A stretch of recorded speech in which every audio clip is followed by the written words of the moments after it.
Hi guys, anong pangalan kaya itong klaseng ibon na to guys, no? Parang ang dami niyang anong tawag yan, sungo? Parang ang dami niyang balbas. Tapos ang laki ng mata niya. Hindi naman yung owl yan eh.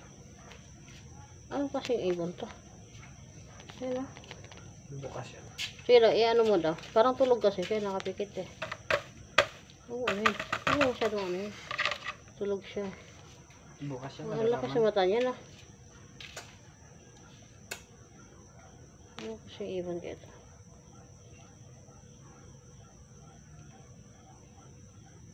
Ang dami niya, para siyang mga balbas, no?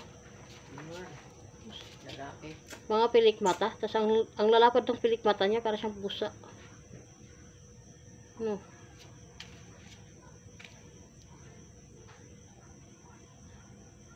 Ayan, no?